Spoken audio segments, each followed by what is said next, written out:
ભરૂચના ઝઘડિયા જીઆઈડીસીમાં આવેલ નાઇટ્રેક્સ કંપનીના કામદારો મામલે ધારાસભ્ય ચૈતર વસાવાએ કંપનીના ગેટ બહાર ધરણા પ્રદર્શન યોજી વિરોધ નોંધાવ્યો હતો. છેલ્લા કેટલાક સમયથી ઝઘડિયા જીઆઈડીસીમાં આવેલ નાઇટ્રેક્સ કંપનીના કામદારોના પગાર વધારા, કાયમી નોકરી સહિતના 15 પ્રશ્નો મુદ્દે કંપની મેનેજમેન્ટમાં રજૂઆત કરી વિરોધ કરી રહ્યા છે. આ અંગે અગાઉ વાલિયા આમ આદમી પાર્ટીના આગેવાન રજની વસાવા, જિલ્લા આપ પ્રમુખ પિયુષ પટેલ, વિનય વસાવા સહિતના આગેવાનો સાથે ફરી કામદારો સાથે રજૂઆત કરવામાં આવી હતી.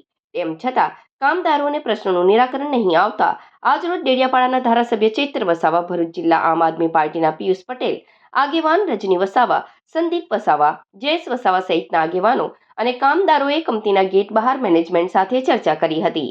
જે બાદ 15 પૈકીના નહીં ઉકેલાયેલા 3 પ્રશ્નોનું નિરાકરણ નહીં થતા ધરણા પ્રદર્શન યોજી વિરોધ નોંધાવ્યો હતો અને ગેટ બહાર જ ચા સાથે બિસ્કિટનો નાસ્તો કરી ધરણા પ્રદર્શનને આગળ ધપાવ્યું હતું. સ્થળ પર બેસી ધરણા પ્રદર્શનને શાંતિપ્રિય વાતાવરણમાં લાંબા સમય સુધી ચલાવવાની તૈયારી બતાવી હતી.